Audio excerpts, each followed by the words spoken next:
MDHचा kitchen king मसाला kitchen मध्ये असला तर आपण काहीही बनवू शकतो। वांग्याचं भरीत, आलू गोबी, भेंडी मसाला आणि भरपूर काही।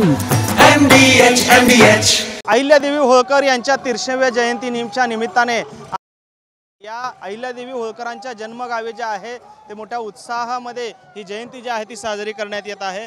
आपण पाहतोय चोंडीमध्ये हजारोंच्या संख्येने अहिल्या भक्त जे आहेत ते या ठिकाणी दाखल झालेले आहेत आणि अहिल्यादेवींचा जयघोष करत या ठिकाणी सर्व भक्तगण जे आहेत ते वेगवेगळ्या राज्याच्या कानाकोपऱ्यातून जे आहेत त्या ठिकाणी दाखल झालेले आहेत। खरं तर आज मुख्यमंत्री देवेंद्र फडणवीस त्याचबरोबरनं उपमुख्यमंत्री एकनाथ शिंदे आणि दुसरे उपमुख्यमंत्री अजित पवार यांच्या उपस्थितीमध्ये या ठिकाणी जाहीर सभा देखील पार पडणार आहे। खरं तर दरवर्षी या ठिकाणी अहिल्यादेवी यांच्या जयंतीच्या निमित्तानं जे आहे तर वेगवेगळ्या पद्धतीचे सांस्कृतिक कार्यक्रमाचं आयोजन जे आहे या ठिकाणी करण्यात येत असतं।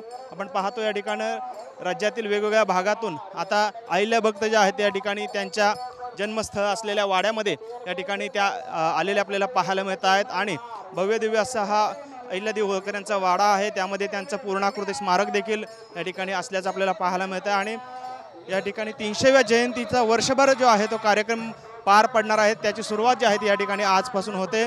आज मुख्यमंत्री देवेंद्र फडणवीस आणखी कोणती मोठी घोषणा करणार याकडे देखील सर्वांचं लक्ष लागलेलं आहे। खरं तर 6 मे रोजी कॅबिनेट जे आहे कॅबिनेटची मीटिंग जी आहे ती देखील या ठिकाणी भरवण्यात आलेली होती आणि जवळपास 10,000 कोटी रुपयांचा निधी जो आहे तो राज्यातल्या विविध मंदिर असतील त्याचबरोबर त्यांचे विकास आराखड्यासाठी देण्यात आलेला पाहायला मिळतोय आणि आज आता या ठिकाणी अहिल्यादेवी होळकर यांची जयंती आहे। खरं तर 300 वर्षीय जयंती आहे, त्यानिमित्ताने मुख्यमंत्री देवेंद्र फडणवीस काय घोषणा करतायत हे पाहणं देखील आपल्याला महत्त्वाचं ठरणार आहे। कॅमेरामन विनोद उमनाबादकरसह सागर सुरवसे, TV9 मराठी, चोंडी, अहमदनगर, अहिल्यानगर। MDH काश्मीरी। अरे कमी वापर पण अस्सल वापर। MDH काश्मीरी लाल मिरची पावडर। MDH